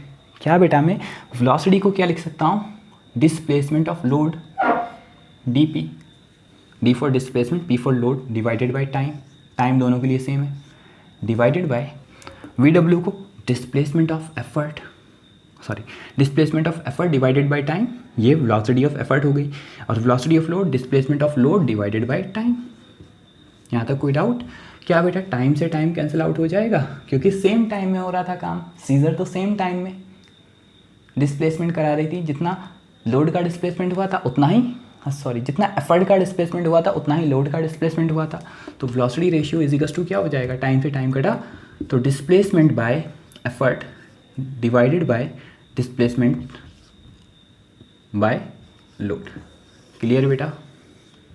तो वेलोसिटी रेशियो किसका रेशियो होता है, एक फार्मूला और भी आ गया वेलोसिटी रेशियो का, displacement of effort divided by displacement of load is also called velocity ratio. DP क्या है, डिस्प्लेसमेंट ऑफ एफर्ट, और डीडब्ल्यू क्या है, डिस्प्लेसमेंट ऑफ लोड।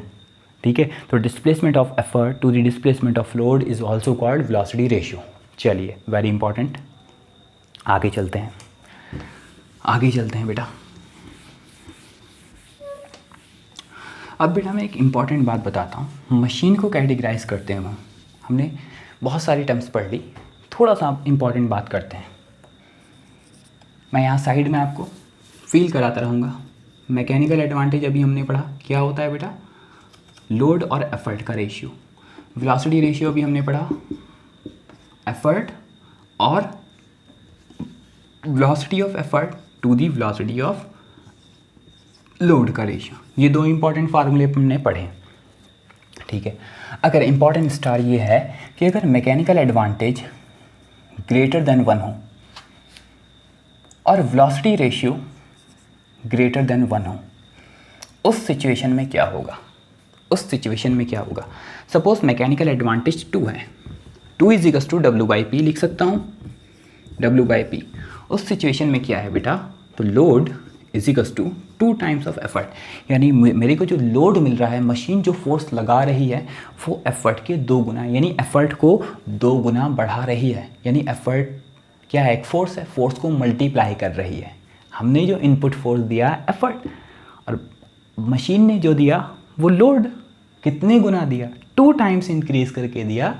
तो अगर मैकेनिकल एडवांटेज 1 से ग्रेटर है, ठीक है, इसका मतलब W is equals to 2 times of P, load effort के 2 गुना है। 3 होता तो 3 टाइम्स होता, 4 होता 4 टाइम्स होता, यानी हमारी मशीन क्या कर रही है, हमारे एफर्ट की वैल्यू को बढ़ा रही है, कितने गुना, 2 टाइम्स 3 टाइम्स, है ना। तो ये हमारे एफर्ट को मल्टीप्लाई करके दे रही है, मल्टीप्लाई करके ऑब्जेक्ट के ऊपर लगा रही है, तो यानी क्या कर रही है, फोर्स को मल्टीप्लाई कर रही है ना। अरे भाई 10 दिया था ट्रक वाले केस में, बदले में कितना दिया था, 1000। तो मैकेनिकल एडवांटेज अगर 1 से ग्रेटर हो तो इस तरह की मशीन को हम कहेंगे फोर्स मल्टीप्लायर, क्योंकि फोर्स को मल्टीप्लाई कर रही है। और वेलोसिटी रेशियो अगर 1 से ग्रेटर हो, वेलोसिटी रेशियो अगर 1 से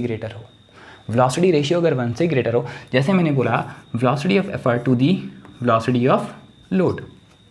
ध्यान से सुनना, मैंने कहा था velocity of effort velocity of load कितना आया था मेरा, 5/10 है ना। पीछे हमने लिया था 5/10 यानी 1/2।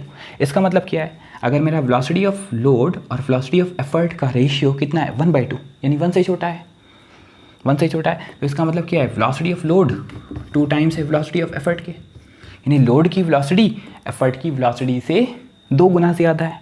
और हम यही चाहते हैं, यानी स्पीड यहाँ पर बढ़ रही है, लोड की स्पीड, लोड जल्दी जल्दी कट रहा है। अगर मेरा वेलोसिटी रेशियो, यही तो है वेलोसिटी रेशियो, अरे भाई VR, velocity ratio velocity of effort to the velocity of load कितना है, अगर 1/2 है, 1/2 मतलब 0.5 मतलब 1 से छोटा। अगर वेलोसिटी रेशियो 1 से छोटा है ना, तो ये क्या करेगी, लोड की वेलोसिटी जो है एफर्ट की वेलोसिटी के 2 गुना है, यानी एफर्ट की जो वेलोसिटी है उसको कितने गुना इंक्रीज़ कर देगी, 2 टाइम्स इंक्रीज़ कर देगी, राइट। यानी यहाँ पर तो स्पीड मल्टीप्लाई हो रही है, हम यहाँ पर फोर्स का मल्टीप्लाई नहीं हो रही है। अरे भाई हम सीजर से बेटा जब कागज़ को काटते हैं, कागज़ का वेट कितना होता है, बहुत कम, 10 ग्राम 50 ग्राम, है ना, 0.5 न्यूटन इस तरह से मान लेते हैं, और एफर्ट हम ज़्यादा लगाते हैं, वहाँ पर हमारा एफर्ट मल्टीप्लाई तो नहीं हो रहा, एफर्ट तो, और बात समझ में आ रही है, एफर्ट तो हमारा लोड से ज़्यादा लगता है। अरे समझ रहे हो, एफर्ट तो वहाँ लोड से ज़्यादा लग रहा है। तो वहाँ पर फ़ायदा क्या हो रहा है, सीजर के केस में फ़ायदा क्या हो रहा है, velocity of load velocity of effort के 2 गुना है। एफर्ट की वेलोसिटी 5 मीटर पर सेकंड थी, 5 सेंटीमीटर पर सेकंड थी, तो लोड की कितनी थी, लोड की 10 सेंटीमीटर पर सेकंड वेलोसिटी थी वहाँ पर। ठीक है, अगर वेलोसिटी रेशियो 1 से छोटा हो तो स्पीड मल्टीप्लाई हो रही है, स्पीड मल्टीप्लाई होकर मिल रही है, राइट, स्पीड मल्टीप्लाई। अगर वहीं मैंने बोला सपोज वेलोसिटी रेशियो मेरा अगर 1/2 ना होकर वेलोसिटी रेशियो सपोज मेरा कितना हो, अगर वेलोसिटी रेशियो सपोज 1 से ग्रेटर हो, हाफ ना होकर 2 हो, suppose 2 is equal to velocity of effort divided by velocity of load. अगर मैं यहाँ से क्रॉस मल्टीप्लाई करके निकालता हूँ, velocity of effort is equal to 2 times of velocity of load, 2 times of velocity of load, यानी velocity of effort velocity of load के 2 गुना ज़्यादा है। इसका मतलब क्या, वेलोसिटी रेशियो अगर 2 है, मोर देन 1 है, 1 से ज़्यादा है, तो यहाँ पर एफर्ट की वेलोसिटी ज़्यादा है, यानी एफर्ट की वेलोसिटी उल्टी हो गई। यहाँ पर एफर्ट की वेलोसिटी लोड की वेलोसिटी से 2 गुना ज़्यादा है। लोड धीरे धीरे कट रहा है, एफर्ट, समझ रहे हो, एफर्ट हम तेज़ ज़्यादा स्पीड से एफर्ट लगा रहे हैं, लोड धीरे धीरे कट रहा है, कोई फ़ायदा तो है नहीं, समझ रहे हो वहाँ पर। अच्छा, एफर्ट धीरे धीरे कट रहा है, तो अगर मैकेनिकल एडवांटेज, तो यहाँ पर तो स्पीड मल्टीप्लाई नहीं होगी, यहाँ पर तो स्पीड हमारी रिड्यूस हो रही है।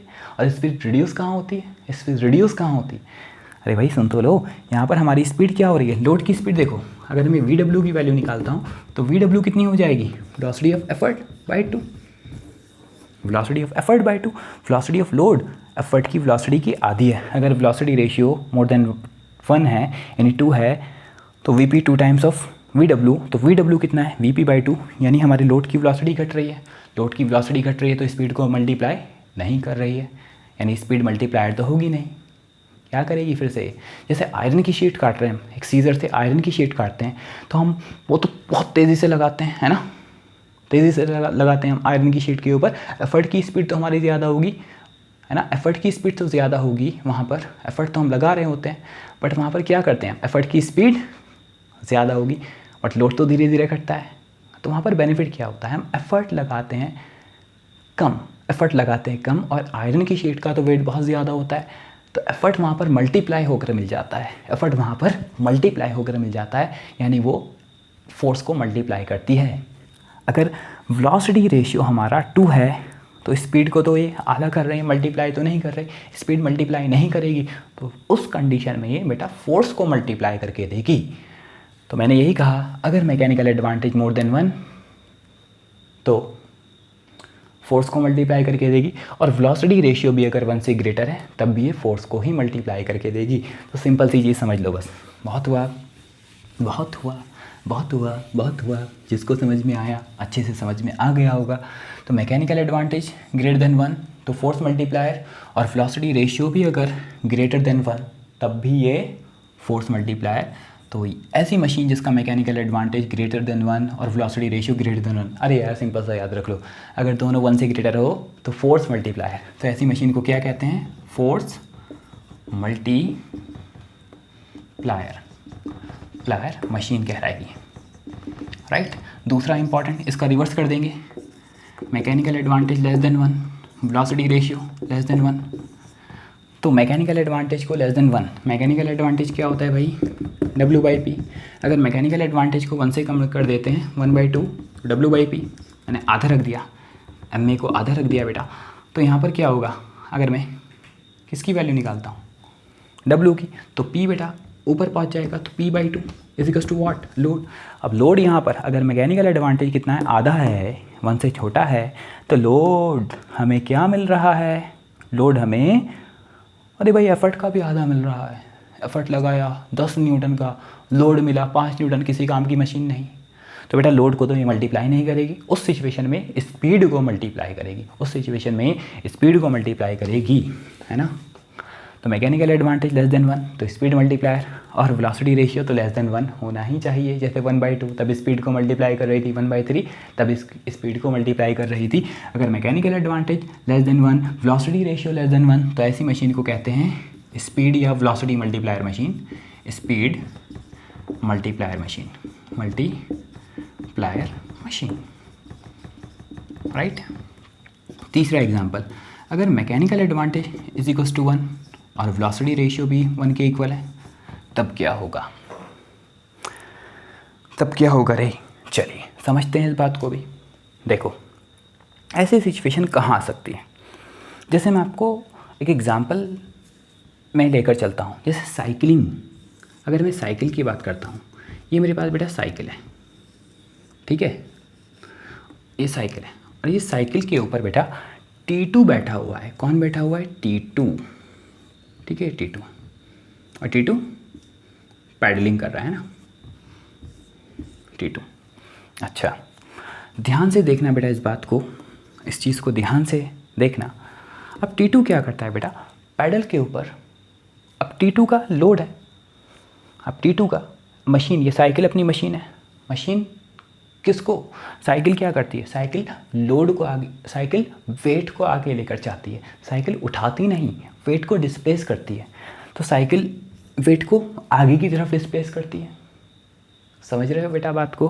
और हम क्या करते हैं, साइकिल के ऊपर अपने ही वेट को आगे की तरफ लेकर जाते हैं, अपने ही वेट को डिस्प्लेस करते हैं, अपने ही वेट को डिस्प्लेस करते हैं। तो बेटा साइकिल के ऊपर हम बैठ कर क्या करते हैं, एफर्ट लगाते हैं पैडल से मतलब पैडल ऊपर आता है, उसके ऊपर एफर्ट लगाते हैं नीचे की तरफ, फिर ऊपर आता है, फिर एफर्ट लगाते हैं, दोनों तरफ से ऊपर आता है एफर्ट लगाते हैं, ऊपर आता है एफर्ट लगाते हैं, मतलब डाउनवर्ड एफर्ट लगा रहे हैं। यहाँ पर हम एफर्ट कैसे लगा रहे हैं, डाउनवर्ड डायरेक्शन में एफर्ट लगा रहे हैं, और जितना हमारा वेट होगा उतना ही हमें एफर्ट लगाना पड़ेगा। अरे भाई जितना वेट होगा, देखा होगा पीछे साइकिल पर किसी को और बैठा लो, तब साइकिल को और तेज़ी से बेटा एफर्ट लगाना पड़ेगा, और तेज़ी से बहुत ज़्यादा एफर्ट लगाना पड़ता है अगर हम किसी को पीछे की सीट पर साइकिल पर बैठा लेते हैं, है ना, किसी को पीछे की, किसी को समझ रहे हो, हाँ साइकिल के पीछे की सीट पर बैठा लेते हैं, तब हमें और ज़्यादा एफर्ट लगाना पड़ता है। यानी यहाँ पर क्या हो रहा है, जितना ज़्यादा हम एफ़र्ट लगा रहे हैं, अगर लोड बढ़ता जा रहा है तो एफ़र्ट भी बढ़ता जा रहा है। जितना एफ़र्ट होगा, मेरी बात सुन लो, हमने एफ़र्ट यहाँ पर ज़्यादा बढ़ाएंगे ना बेटा, अगर हमने एक बंदे को और पीछे बैठा लिया तो हमने एफ़र्ट ज़्यादा लगाना पड़ेगा डिस्प्लेस करने के लिए, यानी इस वेट को आगे की तरफ खिसकाने के लिए एफ़र्ट की वैल्यू बढ़ानी पड़ेगी। यानी हम अगर हमारा वेट बढ़ता जा रहा है तो एफ़र्ट ज़्यादा लगाना पड़ेगा, और एफ़र्ट ज़्यादा होगा, एफ़र्ट ज़्यादा लगाएंगे तभी ये वेट आगे की तरफ जाएगा। और वेट साइकिल क्या करती है, साइकिल भी तो इसके ऊपर क्या लगा रही है भैया, साइकिल इसके ऊपर फोर्स लगा रही है, उस फोर्स को क्या कहते हैं, लोड कहते हैं। और वो लोड किसके इक्वल होगा, इन दोनों के वेट के ऊपर, इन दोनों के वेट के इक्वल। जितना ज़्यादा एफ़र्ट होगा उतना ही ज़्यादा लोड। यानी इस सिचुएशन में, साइकिल की सिचुएशन में हम क्या करते हैं, साइकिल की सिचुएशन में हमारा जो एफ़र्ट होता है, जितना ज़्यादा एफ़र्ट लगाते हैं उतना ही, जितना ज़्यादा हमारा वेट होता है उतना ही ज़्यादा हम एफ़र्ट लगाते हैं, यानी एफ़र्ट और लोड यहाँ पर लगभग इक्वल होते हैं, ठीक है।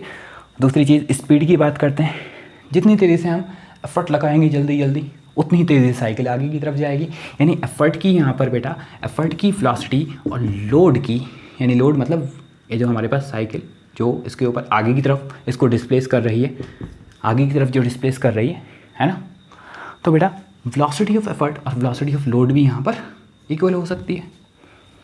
और वेलोसिटी ऑफ लोड और वेलोसिटी ऑफ एफर्ट जब इक्वल होगी, लोड और एफर्ट इक्वल होगा, अगर बेटा लोड और एफर्ट इक्वल है तो मैकेनिकल एडवांटेज कितना होगा, 1। Velocity of effort, velocity of load अगर इक्वल है तो मैकेनिकल वेलोसिटी रेशियो कितना होगा, 1।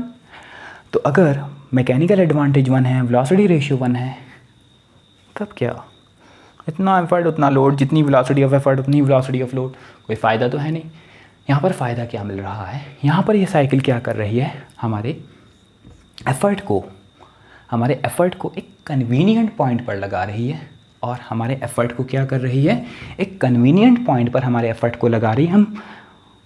हम सिर्फ एफ़र्ट कहाँ लगाते हैं, जब हमारा पैडल ऊपर आता है तब हम एक कन्वीनियंट पॉइंट पर, फिर पैडल ऊपर आता है, फिर एक डाउनवर्ड एफर्ट लगाते हैं, फिर पैडल ऊपर आता है, फिर डाउनवर्ड, एक कन्वीनियंट पॉइंट पर बेटा क्या लगा रही है, एफर्ट लगा रही है, इस वाली सिचुएशन में है। अगर मैकेनिकल एडवांटेज 1 वेलोसिटी रेशियो 1 तो हमारी मशीन दो तरह की हो सकती है, दो तरह की हमारी मशीन हो सकती है, ठीक है। तो ये क्या कर रही है, क्या कर रही है, बोलो बोलो बोलो बोलो भाई बोलो, यानी ये लगा रही है एफर्ट को कन्वीनियंट पॉइंट पर, एफर्ट को लगा रही है। और एक तरह से, और दूसरी बात सुनो, दूसरी बात सुनो, दूसरी बात मेरी बात सुनो, जब हम किसी कुएं से बेटा, किसी कुएं से, किसी वेल से बेटा हम बकेट डालकर हमने पानी निकालना है सपोज, है ना, हमें पानी निकालना है इस बकेट से रस्सी बांधकर। अच्छा, अगर बेटा हमें इस रस्सी को, ये हमारे पास क्या है बेटा, इस पानी के अंदर इसका कुछ ना कुछ वेट होगा। अब इस वेट को उठाने के लिए अगर मैं अपवर्ड डायरेक्शन में, इसके ऊपर अपवर्ड डायरेक्शन में इस फोर्स लगाऊंगा, एफर्ट लगाऊंगा, तो मेरे को एफर्ट कितना लगाना पड़ेगा, जितना इसका वेट होगा, जितना इसका वेट होगा। यानी हम जो इसके ऊपर फोर्स लगाएंगे, कितना फोर्स लगाना होगा, जितना इसका, बोलो, जितना इसका वेट होगा इसको बाहर निकालने के लिए। और बहुत ज़्यादा, बहुत मेहनत करनी पड़ेगी ऐसे। तो हम क्या करते हैं, एक मशीन और लेकर आते हैं, यहाँ पर इस रस्सी को बेटा पुली के ऊपर रोटेट करा देते हैं, और अब हम नीचे की तरफ बेटा, नीचे की तरफ खींचते हैं एफर्ट की डायरेक्शन। पहले तो एफर्ट हम ऊपर की तरफ लगाने की कोशिश कर रहे थे, है ना, अब हमने एफर्ट की डायरेक्शन को चेंज कर दिया। एफर्ट की डायरेक्शन को चेंज कर देंगे तो हमारी पूरे बॉडी का वेट इसके साथ लगेगा, एफर्ट के साथ ऐड हो जाएगा, और हम बकेट को आसानी से ऊपर की तरफ खींच लेंगे। यानी यहाँ पर क्या हुआ, एफर्ट की डायरेक्शन चेंज हुई, एफर्ट की डायरेक्शन चेंज हुई, है ना।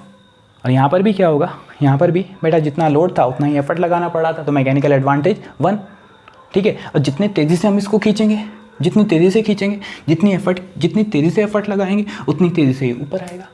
यानी वेलोसिटी ऑफ एफर्ट और वेलोसिटी ऑफ लोड भी इक्वल होगा, तो वेलोसिटी रेशियो भी 1 होगा यहाँ पर भी, है ना। बट फ़ायदा क्या हो रहा है यहाँ पर, फ़ायदा ये हो रहा है कि एफर्ट की डायरेक्शन को अगर हम चेंज कर देंगे तो एक काम आसानी से हो जाएगा, हमारी पूरी बॉडी जो है सपोर्ट करेगी एफर्ट लगाने में, राइट। हाँ, तो अगर मैकेनिकल एडवांटेज 1 वेलोसिटी रेशियो 1 तो हमारी मशीन कहलाएगी change in direction of effort machine, change in direction of effort machine. यहाँ पर तो डायरेक्शन, एफर्ट की डायरेक्शन को चेंज कर रही है। और मैंने अभी दूसरा साइकिल वाला एग्जांपल लिया था, वहाँ पर एफर्ट को एक कन्वीनियंट पॉइंट पर लगा रही थी, तो कन्वीनियंट पॉइंट मशीन कहलाएगी, और change in direction of effort machine कहलाएगी। लिख लेते हैं इस बात को। तो हमारी मशीन अगर मैकेनिकल एडवांटेज और वेलोसिटी रेशियो 1 होगा तो ये मशीन क्या कहलाएगी, change in direction of effort machine, या फिर कन्वीनियंट एफर्ट एक्सर्ट एट दी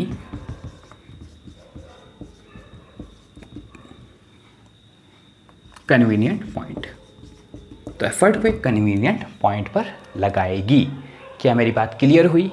तो सिंपल सी चीज़ बेटा, अगर दोनों ग्रेटर देन 1 तो फोर्स मल्टीप्लायर, दोनों लेस देन 1 तो स्पीड मल्टीप्लायर, और दोनों इक्वल टू 1 तो change in direction of effort machine, या फिर एफर्ट एक्सर्ट एट ए कन्वीनियंट पॉइंट। साइकिल के केस में एफर्ट एक कन्वीनियंट पॉइंट पर, जब पैडल ऊपर की तरफ आ रहा था तो डाउनवर्ड एफर्ट, पैडल के ऊपर की तरफ आ डाउनवर्ड एफर्ट को कन्वीनियंट पॉइंट पर लगा रही थी। और वेल के केस में जब हम कुएं से पानी निकाल रहे थे तो हम ऊपर की तरफ अगर लगा रहे थे तो भाई बहुत ज़्यादा हमें जितना उसका, समझ रहे हो, हमें बहुत दिक्कत आएगी ऐसे ऊपर की तरफ खींचने में, ऐसे खींचने में बहुत दिक्कत आएगी। हम हो सकता है वेल के अंदर गिर जाए। बट हमने जैसे पुली यूज़ की, पुली क्या होती है हम पढ़ेंगे, पुली चेंज, तो एफर्ट अब हम धीरे से आराम से खींच सकते हैं, आराम से उसके अंदर लटक जाएंगे और बकेट को खींच लेंगे। एफर्ट की डायरेक्शन चेंज कर दी वहाँ पर, तो काम हमारा आसान हो गया। आसानी से अब हम बकेट को कुएं से बाहर निकाल देंगे।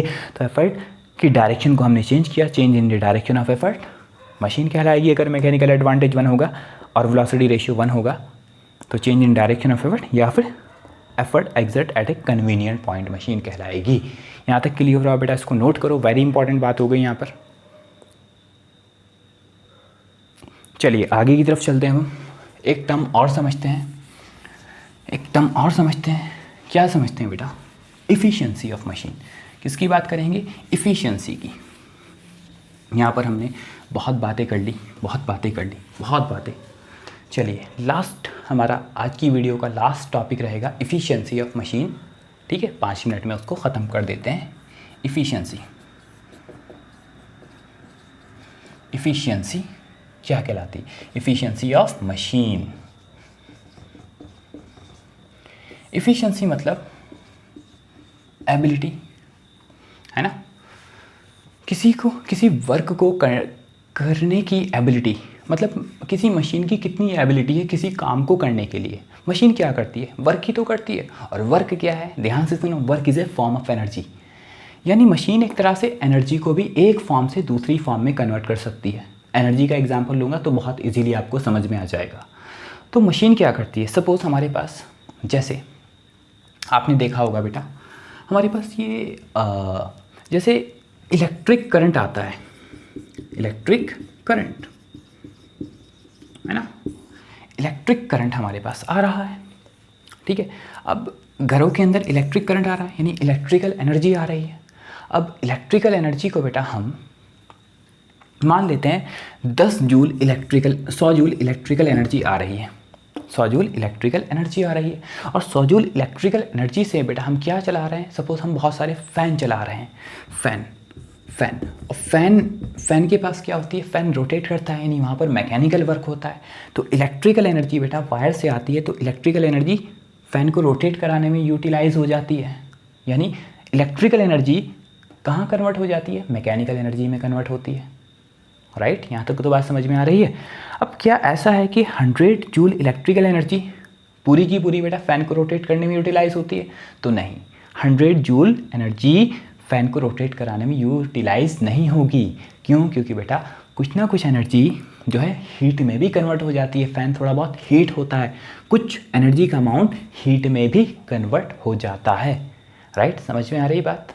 और आपको मालूम है कि एनर्जी बेटा ना तो क्रिएट कर सकते हैं ना ही डिस्ट्रॉय कर सकते हैं। हाँ, एक फॉर्म से दूसरी फॉर्म में कन्वर्ट कर सकते हैं। तो मान लेते हैं इलेक्ट्रिकल एनर्जी 100 जूल आई, 100 जूल में से बेटा 90 जूल हमारी एनर्जी फ़ैन को रोटेट कराने में कन्वर्ट हो गई, यानी मैकेनिकल एनर्जी में कन्वर्ट हो गई। अब 10 जूल कहाँ गई? 10 जूल जो एनर्जी है बेटा वो हीट में कन्वर्ट हो गई, हीट में कन्वर्ट हो गई। राइट, हीट में कन्वर्ट हो गई, है ना। तो मशीन ने, हमारे पास फ़ैन क्या था? फ़ैन ने क्या किया? इलेक्ट्रिकल एनर्जी को, फ़ैन एक मशीन है, क्या करता है? इलेक्ट्रिकल एनर्जी को मैकेनिकल एनर्जी में कन्वर्ट करता है फ़ैन। तो फ़ैन की इफ़िशियंसी कितनी हुई? फ़ैन की इफ़िशियंसी हुई 90%। यानी हमने इनपुट कितना दिया फ़ैन को? इनपुट में दिया 100 जूल एनर्जी, आउटपुट में कितनी मैकेनिकल एनर्जी मिल रही है उससे? 90 जूल, 90 जूल। तो कभी भी बेटा कोई भी मशीन 100% एनर्जी को कन्वर्ट नहीं करती डायरेक्टली, कुछ ना कुछ एनर्जी हीट में, फ्रिक्शन में लॉस हो ही जाती है। समझ रहे हो इफ़िशियंसी क्या है? यानी इफ़िशियंसी कितनी हो गई बेटा फ़ैन की? तो हमने इनपुट में कितना दिया, इनपुट कितनी एनर्जी दी? इनपुट कितनी दी? 100। आउटपुट में कितनी मिली? आउटपुट में मैकेनिकल एनर्जी कितनी मिली हमें? 90 है। तो 100/90 यानी कितने परसेंट हो गई? परसेंटेज में निकालेंगे तो 90% हमारे पास क्या हो गई? इस फ़ैन की इफ़िशियंसी हो गई। 90% इफ़िशियंट है ये इलेक्ट्रिकल एनर्जी को मैकेनिकल एनर्जी में कन्वर्ट करने के लिए। तो कुछ नहीं भाई, सिंपल सी चीज़ है, सिंपल सी चीज़ है। मैं आपको समझाता हूँ इफ़िशियंसी है क्या। जल्दी से लिखते हैं इसके बारे में। What is efficiency? इफ़िशियंसी को हम क्या ये कह सकते हैं कि इनपुट कितना दिया, बदले में आउटपुट हमें कितना मिला। इनपुट में हमने 100 जूल एनर्जी दी, क्या बदले में 100 मिलेगी? नहीं, बदले में मैकेनिकल 100 नहीं मिलेगी। हमने इनपुट दी 100 जूल इलेक्ट्रिकल एनर्जी और उससे हमने मैकेनिकल एनर्जी बनानी थी, यानी पंखे को घुमाना था। तो पंखे को घुमाने में जो मैकेनिकल एनर्जी कन्वर्ट हुई वो कितनी हुई? 90 जूल। 10 जूल कहाँ गई? हीट बीट करने में, वो जो भी हमारे किसी काम की नहीं, हाँ वो हीट में, रेडिएशन में कन्वर्ट हो गई। तो हमने 100 दी, 100 जूल इनपुट दी, बदले में कितनी मिली? 90। यानी हम ये कह सकते हैं इफ़िशियंसी क्या है? इफ़िशियंसी क्या है कि आउटपुट कितना मिला? 90, इनपुट कितना दिया? सो आउटपुट एनर्जी और इनपुट एनर्जी का रेशियो, और एनर्जी या वर्क एक ही चीज़ है, यानी आउटपुट वर्क और इनपुट वर्क का रेशियो क्या कहलाता है बेटा? इफ़िशियंसी। तो लिख लेते हैं the ratio of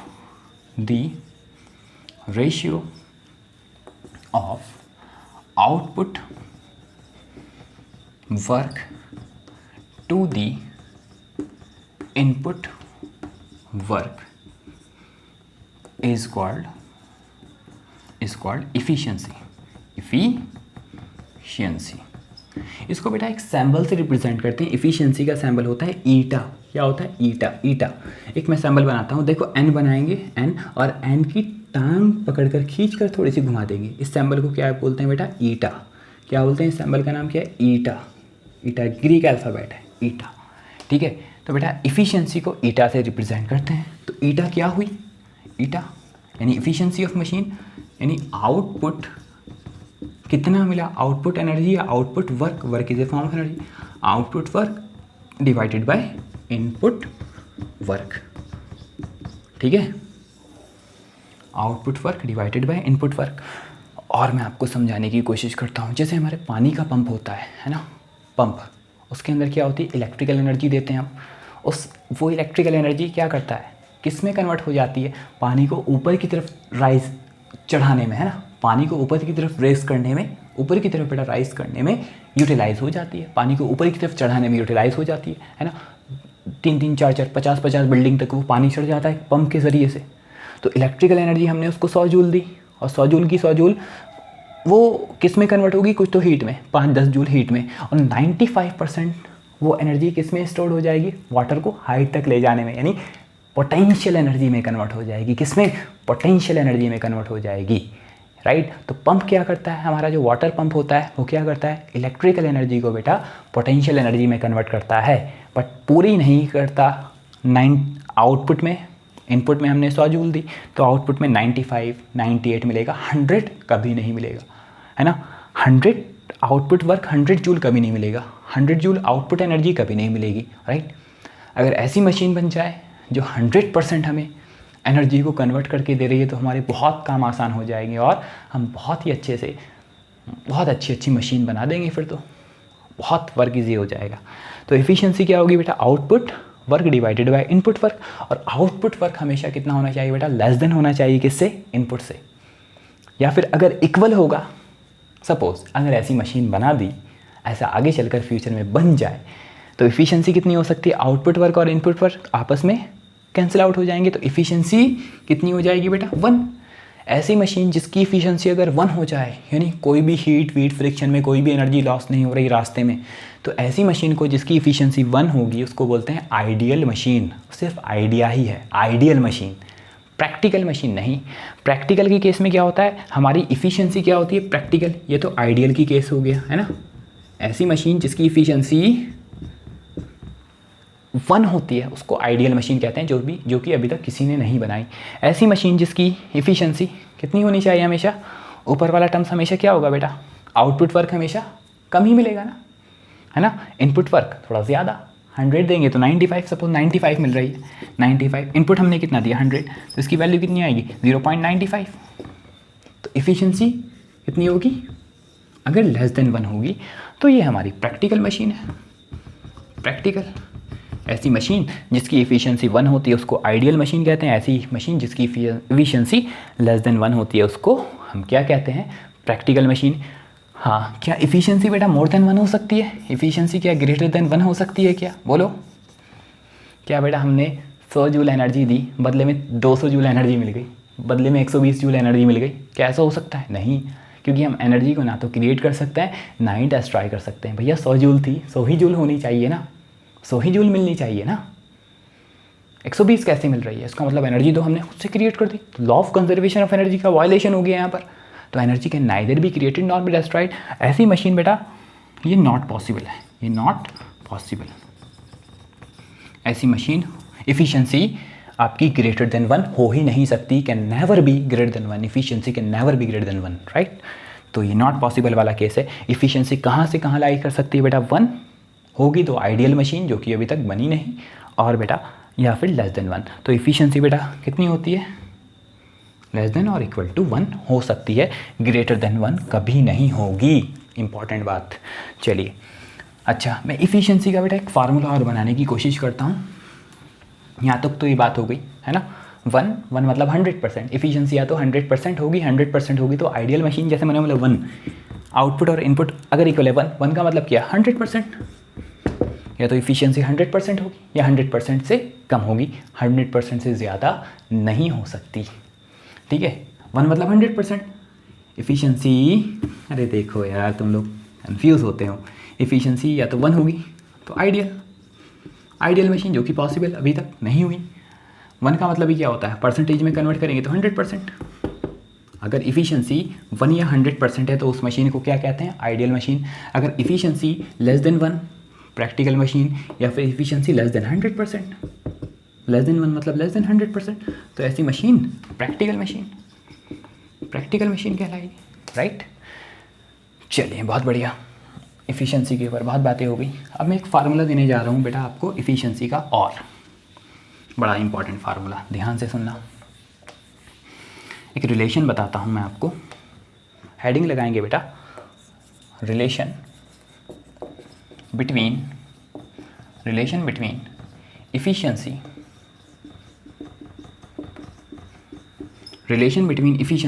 comma mechanical advantage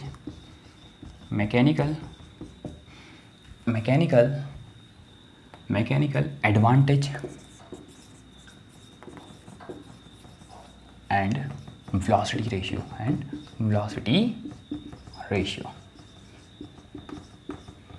है ना। 3 चीज़ों में रिलेशन देखेंगे बेटा, efficiency, mechanical advantage and velocity ratio. इन तीनों चीज़ों में हम एक रिलेशन देखना चाहते हैं। देखो बहुत ही सिंपल है, बहुत ही सिंपल तरीके से आपको समझ में आ जाएगा। तो हमने अभी पढ़ी बेटा, efficiency is equals to what, output work divided by input work, right. Output energy divided by input energy, या output work divided by input work, एक ही चीज़ है। क्या बेटा मैं वर्क को फोर्स इनटू डिस्प्लेसमेंट लिख सकता हूँ? आउटपुट में कौन आता है, इनपुट में हम फोर्स क्या अप्लाई करते हैं, एफर्ट, और आउटपुट में क्या मशीन क्या देती है, आउटपुट लोड। तो आउटपुट वर्क कौन सा फोर्स कर रहा होता है बेटा, लोड कर रहा होता है आउटपुट वर्क, ठीक है। क्या बेटा मैं आउटपुट वर्क को क्या लिख सकता हूँ, लोड यानी फोर्स। वर्क क्या होता है बेटा, वर्क का फॉर्मूला क्या होता है, work is equals to force into displacement, F into D. यहाँ तक तो क्लियर, फोर्स इनटू डिस्प्लेसमेंट। तो आउटपुट वर्क क्या होगा, आउटपुट फोर्स, आउटपुट में मशीन क्या लगाती है, लोड, यानी load into displacement by load, D displacement, D for displacement ऐसे लिख देते हैं, डी फॉर डिस्प्लेसमेंट, और डब्ल्यू फॉर लोड। तो क्या लिखा बेटा मैंने, आउटपुट वर्क के प्लेस पर output force into displacement. Force में क्या आएगा, लोड, और डिस्प्लेसमेंट किसका, डिस्प्लेसमेंट बाय लोड, या डिस्प्लेसमेंट ऑफ लोड, है ना, लोड का डिस्प्लेसमेंट, ठीक है। अब इनपुट में हमने क्या लगाया, इनपुट में हम एफर्ट लगाते हैं, फोर्स हो जाएगा एफर्ट और डिस्प्लेसमेंट ऑफ एफर्ट। तो इनपुट में अगर मैं वर्क का फॉर्मूला लिखना चाहता हूँ तो बेटा फोर्स इनपुट में और डिस्प्लेसमेंट की जगह आ जाएगा displacement of effort, P. Output work force यानी लोड, और displacement of load, force into displacement. Input में हमने क्या लगाया मशीन के ऊपर, इनपुट एफर्ट, यानी इनपुट फोर्स क्या हो जाएगा, एफर्ट, और डिस्प्लेसमेंट ऑफ एफर्ट, डीपी। क्या बेटा मैं इसको कुछ अच्छे से लिखूं, एक मज़ेदार तरीके से लिखूं? क्या बेटा मैं इसको ऐसे लिख सकता हूँ, W बाई पी को अलग कर लेता हूँ इनटू डिस्प्लेसमेंट ऑफ लोड और डिस्प्लेसमेंट ऑफ एफर्ट को अलग कर लेता हूँ। कोई दिक्कत तो नहीं यहाँ तक, वेरी गुड। क्या लोड बाय एफर्ट को हम मैकेनिकल एडवांटेज लिख सकते हैं? यस, बिल्कुल लिख सकते हैं, हमने पढ़ा है W by P is what, mechanical advantage, यानी ईटा इज इक्वल्स टू बेटा W बाई पी के प्लेस पर मैं लिख सकता हूँ एम ए बोले तो मैकेनिकल एडवांटेज। अच्छा, क्या मुझे ऐसा लग रहा है कुछ कि displacement of load divided by displacement of effort, मुझे ये लग रहा है कुछ ऐसा, क्या ये वेलोसिटी रेशियो बन सकता है? हाँ, मैंने वेलोसिटी रेशियो के 2 फार्मूले पढ़े हैं। देखो वेलोसिटी रेशियो मैंने पढ़ा था, velocity of effort divided by velocity of load, या फिर और जब वेलोसिटी को खोला था displacement of effort divided by time divided by displacement of load divided by time, time से टाइम कटा था तो वेलोसिटी रेशियो का एक फार्मूला और आया था, कौन सा? Displacement of load divided by displacement of effort divided by displacement of load. यही तो दो फार्मूले होते हैं वेलोसिटी रेशियो के, velocity of effort to the velocity of load का रेशियो या फिर displacement of effort to the displacement of load का रेशियो। अच्छा हाँ, मेरे पास डिस्प्लेसमेंट ऑफ लोड है, डिस्प्लेसमेंट ऑफ एफर्ट है, बट ऊपर क्या आना चाहिए?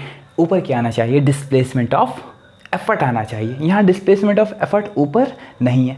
क्या बेटा मैं इसको रेसिप्रोकल करके लिख सकता हूँ? 1k अगर मैं इसको ऐसे लिखूँ इनटू, क्या मैं अगर 1k डिवाइड में लिख दूँ इसको 1 डिवाइडेड बाय, अगर मैं इसका रेसिप्रोकल करूँ तो 1k डिवाइड में करके क्या मैं इसको ऐसे लिख सकता हूँ? Displacement of effort to the displacement of load.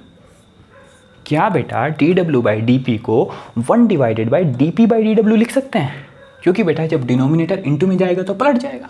dw by, इसका मतलब ही क्या है? 1 डिवाइडेड बाई dp/dw का मतलब dw बाई dp। अब देखो, हाँ, dp/dw is what? dp/dw is what? Velocity ratio. क्या बेटा eta is equals to mechanical advantage into 1 divided by displacement of effort to the displacement of load को velocity ratio लिख सकते हैं? यस, बिल्कुल लिख सकते हैं। तो बेटा ईटा इज इक्वल्स टू क्या आ जाएगा? Mechanical advantage divided by velocity ratio. देखो इफ़िशियंसी का एक इम्पॉर्टेंट फार्मूला और आपको मिल चुका। इफ़िशियंसी का बेसिक फार्मूला क्या है? Output work divided by input work, और दूसरा the ratio of mechanical advantage to the velocity ratio is also called efficiency of machine. चलिए आज की इस वीडियो को हम यहीं लास्ट करते हैं, बाकी नेक्स्ट वीडियो में हम क्लासिफिकेशन ऑफ मशीन के बारे में बात करेंगे, है ना। मशीन, टाइप्स ऑफ मशीन, अभी हमने सिंपल मशीन की बात की थी ना, सिंपल और कॉम्प्लेक्स। अब सिंपल मशीन को हम क्लासीफाई करेंगे। सिंपल मशीन कितनी तरह की होती है, लीवर के बारे में बात करेंगे हम, पुलिस के बारे में बात करेंगे, इंक्लाइंड प्लेन के बारे में बात करेंगे और वेज के बारे में बात करेंगे। चलिए इस वीडियो को अच्छे से देखो बेटा, नोट्स बनाओ, और कोई भी डाउट हो, कोई भी ऐसी टर्म हो, कोई भी ऐसा पार्ट हो इस वीडियो का जो आपको समझ में नहीं आए, आप कमेंट सेक्शन में आप लोग मेरे से डाउट पूछ सकते हैं। मैं उस पर सेपरेट वीडियो आपको बना कर दे दूँगा। चलिए, थैंक यू।